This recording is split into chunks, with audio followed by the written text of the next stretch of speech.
Hello, welcome to the Big Strategy Podcast. I'm your host and fellow strategist, Jeff Hyatt. This is your go-to spot for real talk with the masterminds of business strategy. It's about sharing stories, insights, and those little nuggets of wisdom to help you unlock big growth. Let's turn the key and spring into action. Miki Sode, what strikes me the most about your career is your time with the International Space Station. But we know that that's a stop on your journey and clearly not the entire journey. So as we get into this episode, we've just talked about wicked problems. Next episode, we'll be talking about the design thinking mindset and process. And I think this is the perfect conversation to bridge kind of something when you see something that's nebulous, undefined, how do you lean into it? And then ultimately where you ended up in your career. So very much looking forward to the conversation. And with that, Miki, please. So how did you get to where you are today? Where did you start? Yeah. Well, thank you, Jeff, so much for inviting me here. I'm so happy to be here and share a little bit about my story. Thank you. So yeah, let me see. Where should I start? So I studied physics and astrophysics as an undergraduate because I was interested in gravity. But I quickly realized I'm not theoretical, right? The last year of my undergraduate at Berkeley, I took a class and it was actually titled Mars by 2012. I know it's 2025 and we're not there yet. I'm probably dating myself. But anyhow. You took it in 2011. Of course. But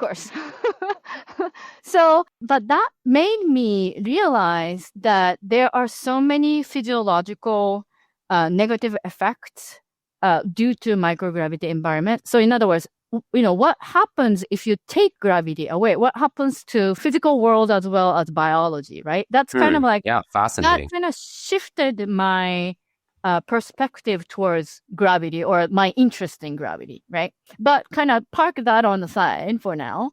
I was then interested in aerospace engineering. So that's my master's degree. And at that time, I was working at NASA Ames Research Center, musculoskeletal biomechanics lab, pretty much to study bone loss in space. Because if there is no gravity, your body thinks that, I don't need to keep maintaining the bone to support this body to move around because there's no gravity. So you don't need bone. So you actually lose bone like 3 times faster than osteoporotic women in space. Wow. So I was like, that's very interesting. So that was the lab, but the degree was in aerospace engineering. And then because of the internship at NASA Ames, I got interested in bone loss. And I thought like, okay, well, in the whole history of humanity, there's like more or less 600 people or so who's been to space compared to millions of people who are suffering from osteoporosis, right? Like including my mom, right?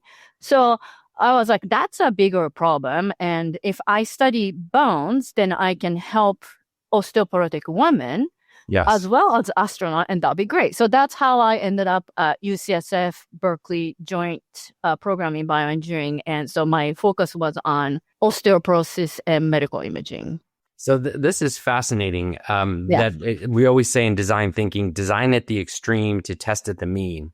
And the design with an N of 600 in terms of people who have been to space and understanding the effects that has on the body is really amazing. When you were looking at that, what did you learn about that? Because it's something very specific, right? But it doesn't have as much value without context. And so for someone listening to this who may have insights or a passion or have context but not understand how to connect it, what was your journey of taking that passion and with context into something specific? Interesting. So after I graduated from the graduate school, right? And I was a scientist for a while at the clinical research organization that helps pharmaceutical company to run clinical trial and focusing on the drug approval process, right? Like working with Eli Lilly's and Amgen's and Novartis Sure. of kind. And that was exciting, and I know it's meaningful, right? But at the same time, I felt like I'm not leveraging all I have to give to the world, right? And then, so what do I have to give, right? I got PhD in bioengineering and, study bones and whatnot, but I have that like space part, right? But like, how do you connect space and bones? There's not many. I mean, that's a very interesting resume, right? Indeed. And so I was like, well, I was kind of thinking about it deeply and realized that if you look at a space-based research that's been done on the space shuttle era or space station too, right? I would say majority of them are actually life science projects.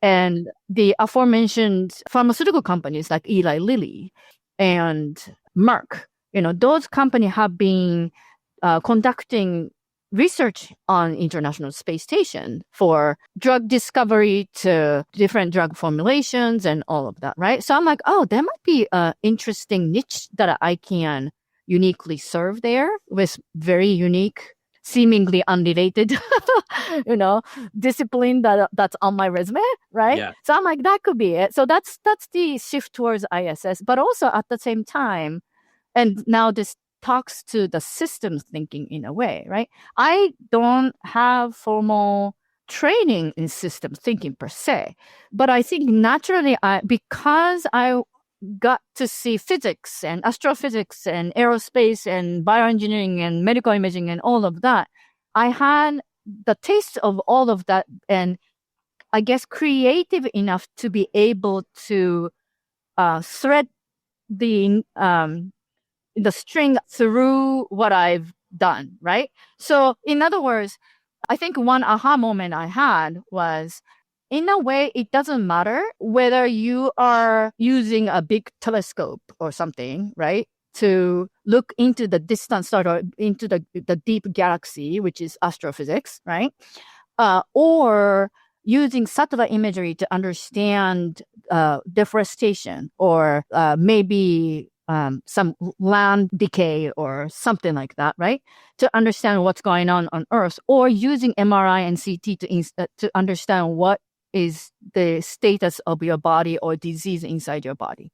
It's all the same thing. Basically, you're trying to collect as many data, factual data, right? Process it and contextualize it to inform a better decision. Yeah. A great way to look at it is one of the mindsets that we'll talk about in design thinking is this concept of integrative thinking, and just pulling concepts from seemingly disparate areas or unrelated to the casual observer. But by making these unique connections, we can have these aha insights. As I go back to the traditional idea of a system, you have your stocks, right? Your your existing bones. Yep. I mean, that's your stocks. Your inflow are the cells that your body generates to rebuild your bones, and maybe some resistance training or something that astronauts may do to combat that bone loss. And the outflow is just that impact of microgravity. And if we just think of it in this very simple setting of, on one hand, I have a force trying to take away from the bones. I have a force trying to get in, rebuild those bones. And what is the effect on that stock of bone mass within an astronaut? It seems pretty straightforward. Is that oversimplifying it, or is that actually a really powerful construct as you look beyond, your initial work? So essentially, my interest in osteoporosis, right, or bone loss is related to mechanical loading, right? Meaning that if you load your bone like under 1 grab, 1G, right? And you have a bone to support your body. If you're athlete, your bone get denser, right? And then if you are in microgravity environment, body thinks that I don't have to support, so you lose bone. So it's kind of, the body is beautiful, like being able to adapt to the environment, right? But I think another reason why I was very interested in microgravity research, right? Or I guess that's come from the interest in gravity. If you take gravity away, what happens to the body or what happens to the physical environment? That is something that you can't do here on Earth and could only be done in space, but have a lot of potential for unveiling things that we take it for granted. I think that makes it very interesting to me. And yeah. So is the solution to this bone loss, as you researched it, is it to actively add nutrients, cells, etc., back into the bones to add strength? Or is it simply to slow the decline? Yeah. So I see what you mean. So that's an interesting question. So I think even through studying bones, I noticed that it's a very complicated system, right? Our body, our nature. Yes, indeed. Made that way. So in other words, I was focusing mechanical loading, but there are a lot to do with hormones or nutrition or, environmental factors, stress factors. And it's not just you need to take calcium and fix all the problem, right? You have to think about vitamins and some other nutrients that contribute to bones. And it's not like you need to build denser bone. So like say, for example, I mentioned that if you are athlete and load your bone, your bone will get denser and stronger, quote unquote. But say this was part of what I studied too. If you are, let's say, long distance runner, right, and just your movement pretty much to go forward, and that means you have a lot of loading in the front of your shin, and that part of the bone does get stronger, but then also it leads to stress fracture too.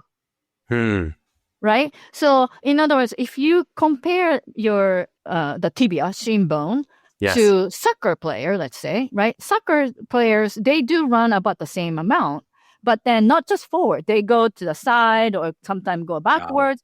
So if you take a look at the cross section of their bone, it's more rounder than the runners. So and the prevalence of the stress fracture is different between the two groups too. Fascinating. Yeah. In other words, it's just multifactorial, and that is just makes it complicated but interesting, in my opinion. And there's so many ways, and I'm not trying to abuse the analogy, but I think it's a beautiful one, and I'll try and extend it a little bit. But as we think about especially in design thinking, and I speak to this because I know you also teach human-centered design across the bay. Thou shall not be named, but that's cool. It's so like design allows us, the status quo is running forward, right? And human-centered design allows us to consider that those different directions and really develops a more comprehensive system. And while human-centered design may be the solution, it takes something like systems thinking to actually diagnose the fault in the first place. Yeah. And so bone is one way to look at it, and it probably like seeds in me about system thinking had been like was planted around that time. But kind of going back to International Space Station too, I feel so fortunate to be able to be at the front line of space-based research, and at the time where the demand for that unique environment and doing research in that in microgravity environment it's coming up, and many non-NASA private industry have been sending research to space, right? So I mentioned pharmaceutical companies, but like some materials company, Procter and Gamble, or say like a tire company, or we can study semiconductor in space or aerogels in space, all of that too. These are maybe a kind of research phase or basic research phase at the moment, but these are the seed for the future economy or future industry that would involve space, right? That has a direct benefit here on Earth. This is fascinating. If I can unpack this Sure. a little bit. So Sure. we've used this systems thinking to really identify this challenge space in terms of bone loss. And going back to the class that you took in your undergrad about going to Mars, whether we're going to the moon or going to Mars, do the challenges that you identified on the ISS, do they scale linearly as we look to other places in the solar system? Or is this an example of exponential impacts? And is it something that could really hold us back? So A, what have you seen in this specific domain, but then also B, more broadly? Yeah. So it's true that gravity is a spectrum, not like 0 and 1, right? That's why we call it microgravity. And also on the moon, it's 1/6, and then on the Mars, it's 1/3. In a way, there is no way or not easy way right now to understand effect of partial gravity in biology as well as physics at the moment. Not that easy, right? But what's amazing about International Space Station is a accessible orbiting and crewed lab, right?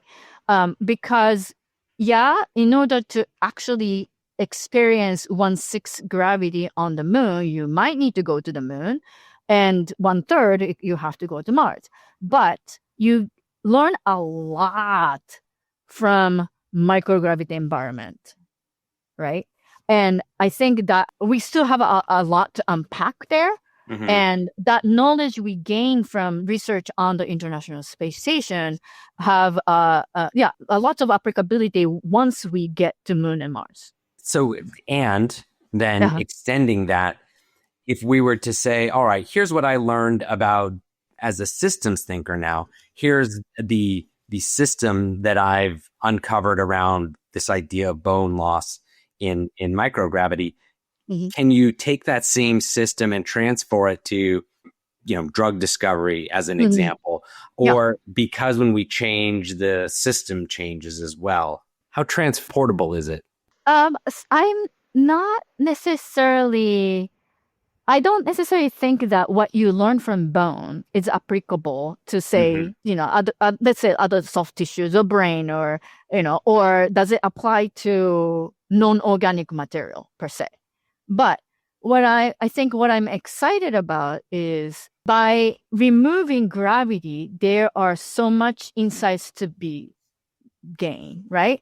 Whether that's a bone research or material research or, combustion or what have you. And that all of them have unique application in that domain, right? So that's what is very fascinating and still, fascinated by it. And that's why when I was at ISS, yes, my background is, bones and all of that. But because of my diverse background, I was able to manage the research studies in wide range of discipline, like from maybe pharmaceutical, but also say synthetic biology to edge computing to quantum to AI to all of that. And you would think that International Space Station, it's either dealing with satellites and rockets and astronaut.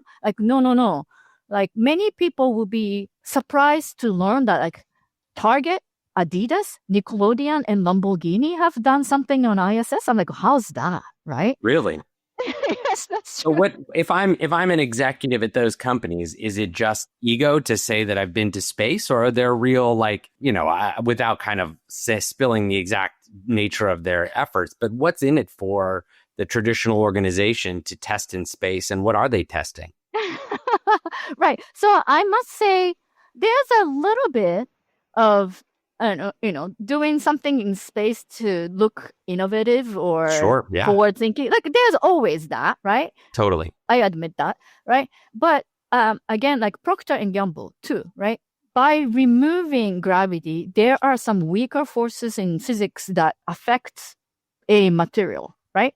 So let's say shampoo, right? It's like a kind of gel or kind of fluid, but not necessarily like a water type of fluid. It's like kind of gelatinous thing, right? It's a gelatinous blob. Let's call it a blob. Right. But if you leave it on the counter for years and years, then it will start to separate.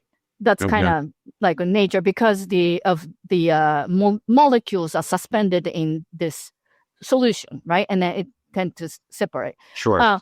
But like say for Procter and Gamble, they might be interested in like how can we make more stable shampoo, let's say, right?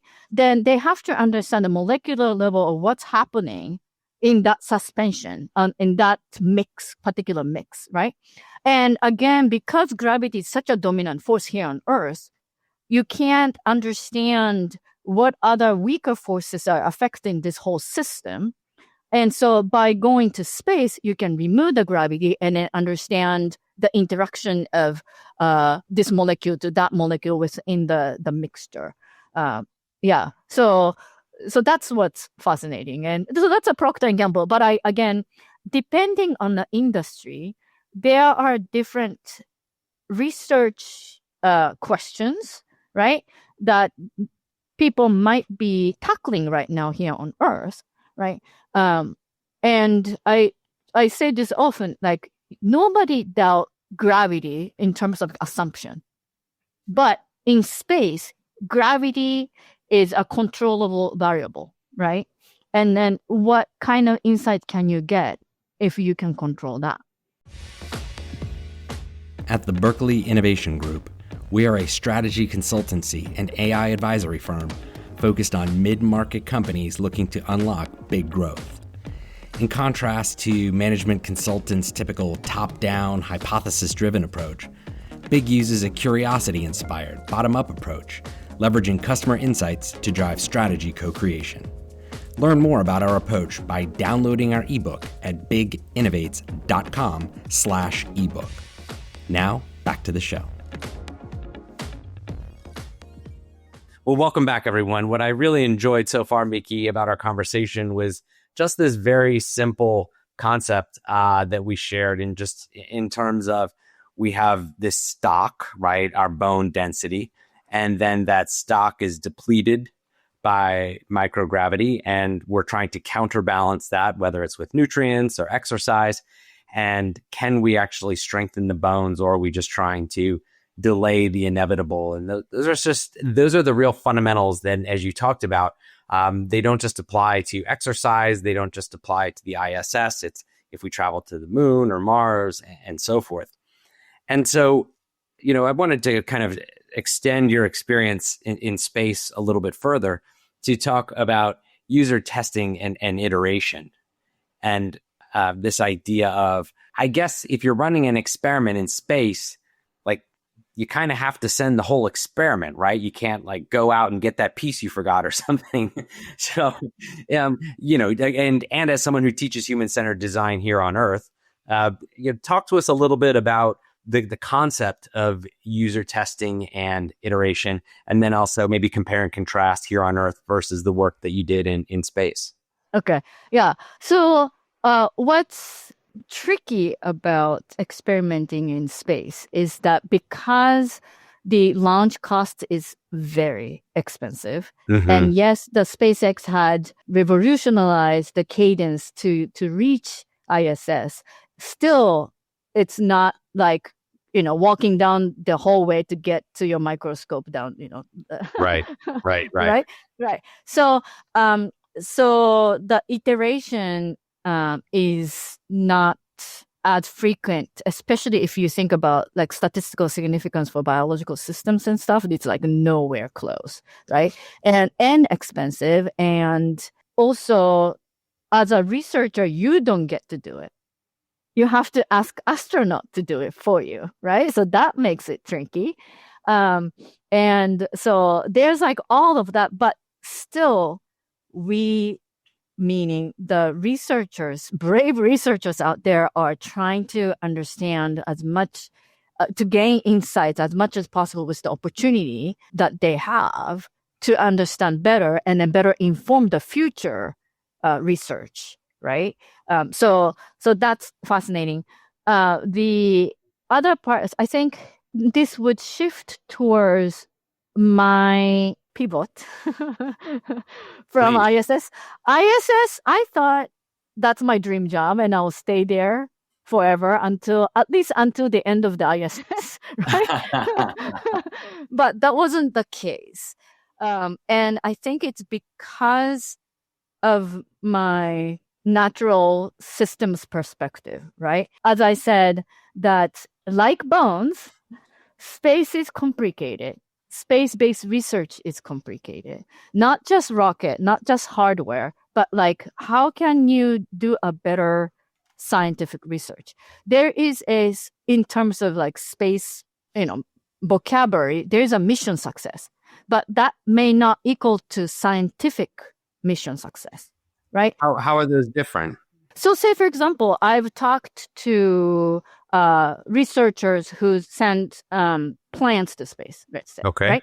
right? And rare opportunity, they've been planning for this for 2, 3, 5 years or something, finally went up to the International Space Station, maybe grew beautiful foliage or something like that. So the researchers were very excited. The astronaut took a picture, and then put it in and like flatten it, put it in between the paper, freeze it or something like that. And then they researchers are waiting anxiously to have that sample back so that they can do further analysis here on Earth, right? But it's just the reality of it. Sometimes when they bring back the sample on the SpaceX Dragon capsule, it actually goes through the atmosphere and then crash landing into Pacific Ocean, right? Mm-hmm. So lots of vibration. And so it was a little bit sad when the researcher opened up the sample. All the leaf, the beautiful big leaf that they were anticipated on analyzing, it's like all shattered, right? Really? So, yeah. So something like that could happen. Yeah. So the capsule comes back from outer space. Yeah. And because of vibrations and just re-entry, like the result is that you come back to Earth with may not be in a position to continue to either garner the data that you need from the specimen or to continue that experiment here on Earth. And those are clearly some of the risks that we face. Is that right? Right. So, and I think what I want, I kind of went on a wrong rabbit hole in a way, but I think what I wanted to say is that we still have a lot to do in terms of maximizing the scientific return. Okay. And the key to it is better design, right? And better design that aligns with how end user, in this case, researchers do research and what they look for. I see. Yeah, right. That may not be, I think there is a room to improve in terms of alignment of like the capability providers, like people who might be designing the experiment apparatus on ISS, right? And then the whole process of the research experiment. It's not, just push the button and have the machine take care of it. So there's more to that, right? But also, is it in alignment of the intent of the science, right? Or the how scientists do experiments here on Earth. So that poses an interesting question. If we change the environment, should it change our process? Oh, yes. And this is more hypothetical, right? But like as a designer, whether I go to a different country here on Earth or I go to a different physical environment, such as space, how much should I adapt to where I go versus how much is there actually value in holding to these fundamental principles and seeing what deltas that creates? Yeah. So to answer the questions, and sorry, it's not linear story, but in order to do experiments in space, right? The physics doesn't work in the same way as here on Earth to microgravity environment. So there are businesses, companies, we call implementation partners, who specialize in translating the experimental setup here on Earth to the version that works in microgravity environments, right? So that's a business in itself. And we need more of that. So yeah, it's not going to work the same way. To prioritize better scientific return, the researchers here on Earth whose specialty is actually, it could be biology, it could be plant, or it could be material science, and not their strength and is not necessarily in how things work in space, right? And then the people who are operating implementation partners or future space station operators, their core business is doing things in space, right?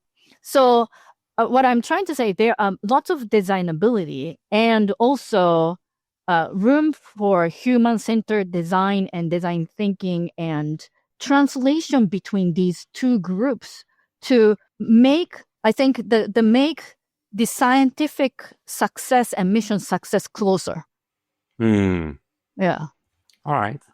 So moving past the space piece and kind of refocusing on your work here on Earth, particularly across the bay, tell us a little bit about how you take those lessons that you've learned and now reapply them as you're teaching human-centered design here at Stanford. Yes. So my class is called How to Shoot for the Moon. And that's a fun class. So how it happened was right before pandemic, when I was still with ISS, we had an event, right? At Stanford. And I brought, NASA scientists and astronauts and our scientists and talk about what's going on in space and how exciting it is, and there's opportunity for everybody and all of the stuff. But in the afternoon, there was a very typical d.school style workshop. And I think that's when I witnessed the power of well-designed, well-facilitated workshop, and how only 3-hour workshop can bring the, how should I say it, the very complicated message down to heart of attendees, right? Meaning, as a business development manager at ISS, I struggled to tell general public, right, how your taxpayer money up there is put to a good use up in an international space station, and all those space-based research have a benefit here on Earth every day, right? I could talk about that, right? But how is that so? I mean, you might read it in the articles and stuff, but you kind of need to be super tuned into that kind of topic because it's a niche topic. But the workshop that they did over there was able to tie that into everyday things. Say, for example, the worksheet was pretty much the New York Times headline from the future. Right? Love that. I love that exercise. Right. So essentially, the space experiment that you designed 5 years before and had ended up in the front page of the New York Times newspaper, right? So that's, as I said, it's how does that come back to our everyday life in a very fun manner in 3 hours in that one piece of paper. And I was like, that is amazing. That's something I've been struggling for 3 years. Really? But, yes. But to the point, right? But, the d.school was able to do it in 3 hours. So I'm wow, that's amazing. So what was the biggest connection that you made from that, again, kind of bringing this full circle, from that idea of starting out with this inspired by gravity and its effects and taking your work literally out of this world and then bringing it back? Are you still seeing systems in what you're doing today? Yeah. So, yes, the short answer is yes. How to elaborate is a different question. So I am still consider myself systems thinker, right? And I think what's fascinating about space and space-based research is, again, removing something that's so obvious or so dominant so ingrained in our life and systems, our body or the plants and the nature around us wouldn't have evolved in this shape and form if it's not for the gravity that we have here on Earth, right? So we are it's like so influenced by dominated by the fact that we have gravity here on Earth. And it's already a complicated system. That's why we have biology and material science and all of that as a discipline, and people have been studying it for decades and centuries, right? But sometimes you don't get to see what else is going on until you remove something, right? So that's fascinating. And I still think of it as a system, right? Say, for example, plant, right, in space. As a biological system, there are many changes, right? Say, for example, gene expression of the plants are different in microgravity environment compared to here on Earth. So that's a biological level differences. But at the same time, not only that plant is in a microgravity environment, or actually because of it, and because there is no convection, right? So the air and water, the plant might be planted in this like a little bit of soil and water, and then surrounded by atmosphere because there's astronaut living in ISS too, right? But the physics is different. So that let's say the water doesn't drain. If there's a gravity here on Earth, the water drains and go down. So like something we take completely for granted. Yeah, root have to go find that water or nutrients down there. But then in space, the water and nutrients just boil up around the root, and so it actually kind of drowned to death. Wow. Right? And the same thing for the on a shoot and leaves too, right? There's no air circulation unless you make it, right? So then it kind of suffocates. Like the gas exchanges are not happening in the same way as here on Earth. So in other words, this plant, if you think about in system, not only that its biology is changing, right? But also the airs and water and all of the surrounding environment, physical environment is different too. That's fascinating. Right? I had just never thought of that, but now that you mention it, it's a perfect example of the fact that a system, as we know it here on Earth, doesn't replicate itself in space. And what happens when you face a system where the status quo is fundamentally ill-prepared to thrive? And we can, you can talk about that in a biological sense or in a design sense, but they're both systems. It comes back to understanding what's the feedback and what's loop and what is the reinforcing loop. Yeah. And I think traditionally how the academia is shaped, right? Like there's biology, and then within the biology there are many, right? Botany to microbiology to what have you, right? But I think there is a benefit to multidisciplinary approach in a way, like the plant case. Like you might be proposing a experiment as a plant biologist, but then should probably work closely with the soil researcher or somebody who might be more attuned to or specialized in gas exchange, as I mentioned, right? So I think, I'm not saying that that's not happening, but I think there more benefit to thinking in systems, even in scientific research too. Lovely. Well, with that, I always like to end the conversation with the same question, and that is, what haven't I asked you that you think our listeners should know? Oh, okay.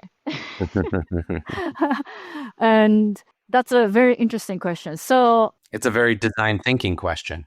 Yeah. And then maybe I can tell you a little bit about why I left ISS and now practicing human-centered design thinking at the D.school, right? So I think through ISS work, I got very much interested in deeply thinking about what innovation is. Mm-hmm. And my favorite definition of innovation is by Bill O'Connor. He did a innovation genome project. But basically what he said is the innovation is an art of establishing something new or different in the real world that has significant impact.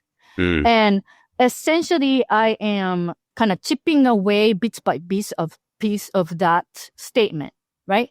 And to me, the connection to human-centered design thinking is establishing in real life.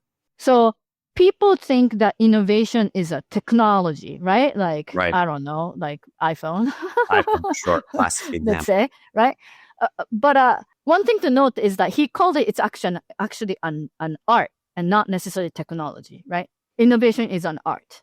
So that's one thing, but like set that aside. But in order for a innovation or technology or whatever to establish in real life, who's doing it? It's most likely human, right? And so in order for it to be able to establish it in real life, you have to understand the user. You have to understand who interact with that particular piece of innovation. And that is where human-centered design thinking comes into play, is how I'm thinking. So that's why I enjoy practicing or learning at the same time at the D.school. And thinking about moonshot thinking, systems thinking with students. My co-instructors say it's a co-learning experience with students. And it is co-learning. I agree with that. Yeah. And I learn as much from them as they learn from me. Yes. Yeah. That's what I like. Wonderful. Yeah. Well, Miki, thank you so much for taking the time to chat about this. I think it's fascinating to see your insight into how systems operate, the things we don't expect inside of these systems, and each of these loops, the effect that it has on the whole is real fascinating. And then, this idea that innovation is an art, right, of establishing something new in a space perhaps where everyone has already looked, but to find that unique insight is really a beautiful perspective. So thank you very much. Thank you.